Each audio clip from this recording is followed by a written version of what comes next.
दुनिया भर के इतिहास के पन्ने पलटे जाएं तो हमें कई तानाशाहों के बारे में पता चलता है, जिनमें से एक नाम क्रूर ईदी अमीन का भी रहता है, जो अपनी क्रूरता और सनकीपन के लिए जाना गया, जिसके बारे में अगर किताबों में भी लिखा गया तो उसने लोगों को दंग कर दिया, जिस पर अपने ही देश के लाखों लोगों के कत्ल का इल्जाम भी लगता है।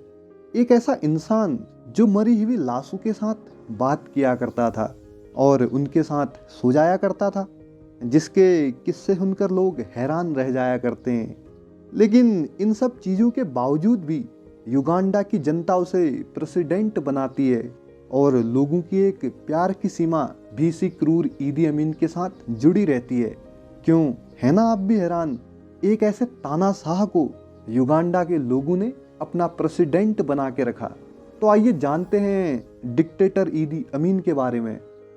तो कहानी की शुरुआत होती है आपका तकरीबन 1920 से 1925 के बीच में। युगांडा के कोबोको में ईदी अमीन का जन्म होता है। कोबोको जो अभी के टाइम पे रिपब्लिक ऑफ युगांडा के वेस्ट नील प्रोविनेंस में है।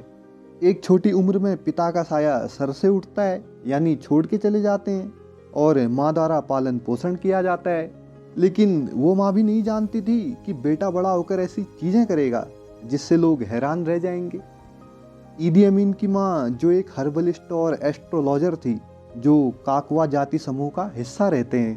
काकवा एथनिक एक छोटी इस्लामिक ट्राइब्स है जो नेचर के बहुत करीब रहते हैं और अपने धर्म के अनुसार यह जानवरों या लोगों का खून पीते थे।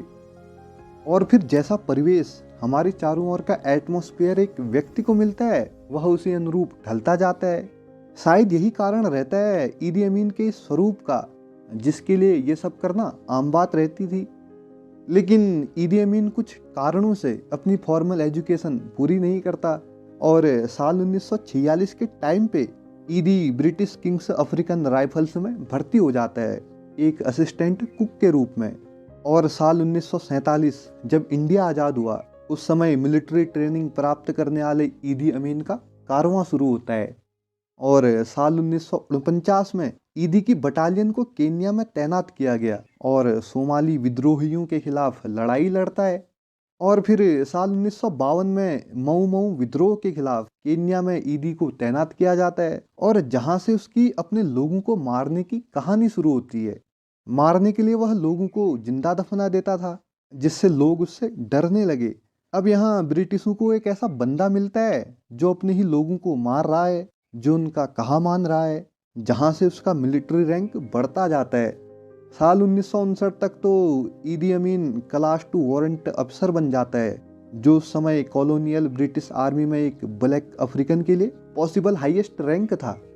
और 1961 तक तो वह एक लेफ्टिनेंट के रूप में शॉर्ट सर्विस कमीशन प्राप्त कर लेता है, और 1962 तक तो वह ब्रिटिश आर्मी का सेकंड हाईएस्ट रैंकिंग ऑफिसर बन जाता है। आप देख सकते हैं कि लगातार उसकी रैंक में बढ़ोतरी होती जाती है। लेकिन इसी बढ़ते हुए रैंक के सफ़र में ईदी की मुलाकात होती है मिल्टन ओबोटे से, और ये भी ब्रिटिश आर्मी में हाई रैंकिंग पोजीशन पर रहता है। और ये दोस्ती ऐसी गहरी होती जाती है कि यह ब्रिटिशों को बिना हवा लगाए आइवोरी, गोल्ड, आर्म्स की स्मगलिंग करने लगते हैं। और खौफ तो ऐसा कि जो इनके खिलाफ बोलता ये उन्हें ठिकाने लगा देते। एक प्रकार से उन हाई रैंक की बदौलत यह पावर का मिसयूज करने लगते हैं, और किसी को इन सब चीज़ों की हवा भी लगती तो तब तक बहुत देर हो चुकी होती है, क्योंकि समय आता है अंग्रेजों की हिंसा व गुलामी से बाहर निकलने का, मतलब यूनाइटेड किंगडम से युगांडा की स्वतंत्रता का।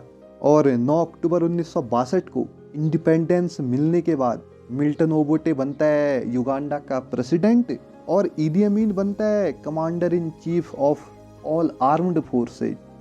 ब्रिटिश और युगांडा फोर्सेज दोनों में एक एथलीट 6 फीट 4 इंच लंबा और पावरफुल रूप से निर्मित ईदी अमीन एक लाइट हैवीवेट मुक्केबाजी चैंपियन था। साथ ही वह एक स्विमर भी रहता है। लेकिन 1965 में दोनों को आइवोरी और गोल्ड की स्मगलिंग में फंसाया जाता है, जहां से ओबोटे एक नया कॉन्स्टिट्यूशन लागू करता है और खुद को एग्जीक्यूटिव चेयरमैन घोषित करता है, और अमीन को कर्नल और सेना कमांडर के रूप में प्रोमोटेट करता है। लेकिन यहाँ फिर कुछ ऐसा होता है कि एक गहरी दोस्ती धीरे धीरे दुश्मनी में बदलने लगती है, और दुश्मनी ऐसी कि दोनों एक दूसरे के खून के प्यासे हो बैठते हैं। और एक सेना तैयार करी जाती है ईदी अमीन द्वारा ओबोटे को मारने के लिए, और इसकी जानकारी ओबोटे को लगती है और वह आर्म्ड फोर्स पर कब्जा कर लेता है।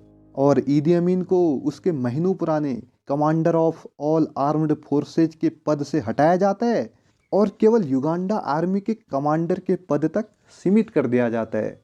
अब यहाँ पे ईदी अमीन को गुस्सा तो आता है, लेकिन कहते हैं ना, पेशेंस रखो और सही समय आएगा। ऐसा ही करता है ईदी अमीन, और समय आता है साल 1971 का, जब ओबोटे सिंगापुर में कॉमनवेल्थ समिट में हिस्सा लेता है।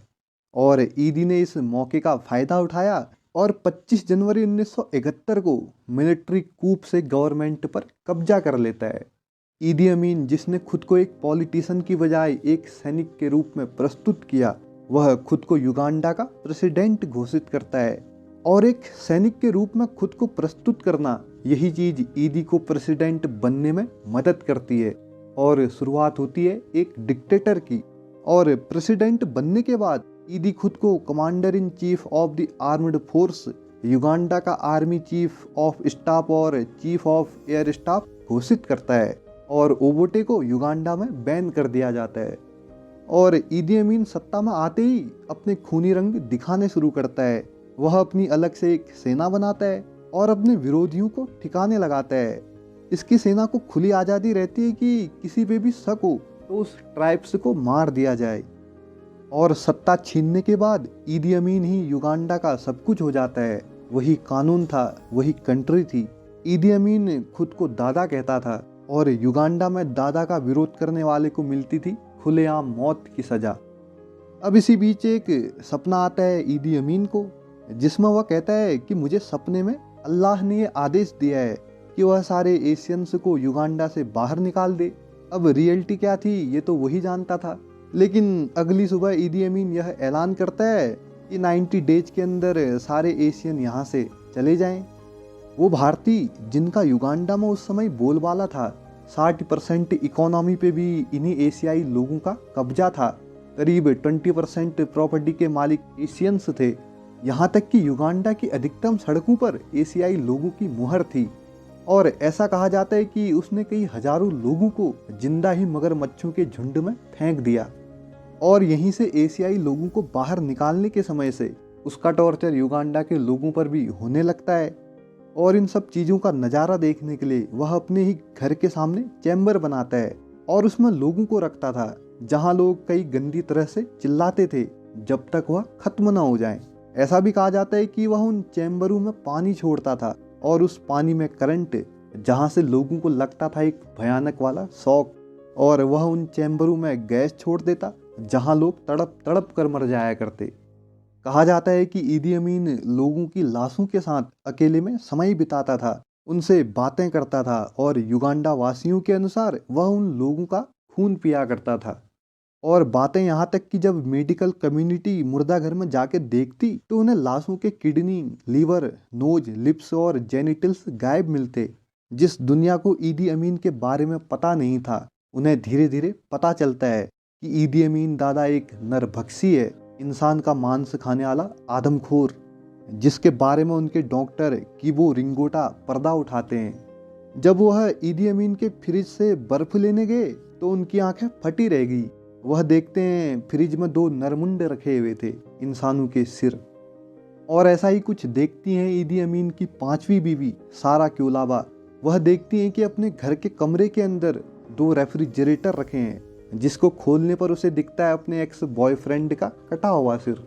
और धीरे धीरे ईदी अमीन की मांस खाने की खबरें लोगों तक पहुंचने लगी। इनफैक्ट वह एक इंटरव्यू में सबके सामने कहता है कि human meat is more salty than leopard meat. Idi Amin की खूनी करतूतें जब युगांडा से बाहर पहुंचने लगी तो लोगों ने उसे एक नया नाम दिया, अफ्रीका का हिटलर, जिसे सुन वह खूब हंसता था। जहां से ईदी अमीन ने पूरे 8 साल तक युगांडा पर हुकूमत करी। और शायद इन 8 सालों में कोई ऐसी सुबह हो जिस दिन युगांडा की सड़कों पर लाशें न मिली हों। दावा किया जाता है कि अपने शासन के दौरान उसने कई लाखों लोगों को मौत के घाट उतार दिया था। और प्रेसिडेंट की गद्दी पर बैठकर ईदी अमीन की 6 बीवियों में से 45 बच्चे थे। लेकिन धीरे धीरे समय बदलता रहता है और लीबिया के तानाशाह कर्नल गद्दाफी के कहने पर वह तंजानिया पर हमला बोल देता है और 6 महीने तक वॉर चलती है। लेकिन तंजानिया की फौज धड़धड़ाती हुई युगांडा की कैपिटल कंपाला में दाखिल होती है और 10 अप्रैल 1979 का वह दिन ईदी की जुल्म की हुकूमत का आखिरी दिन रहता है। लोगों के खून से प्यास बुझाने वाला अमीन युगांडा से भाग जाता है। युगांडा छोड़ वह जाता है लीबिया, उसके बाद सऊदी अरब और वहाँ पर 24 ईयर तक जेद्दा शहर में रहता है और 16 अगस्त 2003 में युगांडा का डिक्टेटर ऑर्गन फेलियर की वजह से इंड हो जाता है। तो ये थी कहानी युगांडा के डिक्टेटर ईदी अमीन की। अगर आपने पढ़ा है इसके बारे में तो आपको क्या लगता है? कुछ युगांडा वासियों के लिए ईदी अमीन एक फरिश्ता था और कुछ के लिए एक शैतान। आप क्या समझते हैं इस ईदी अमीन के बारे में? कमेंट करके ज़रूर बताइएगा और वीडियो अच्छी लगी तो लाइक एंड कमेंट और सब्सक्राइब ज़रूर करें।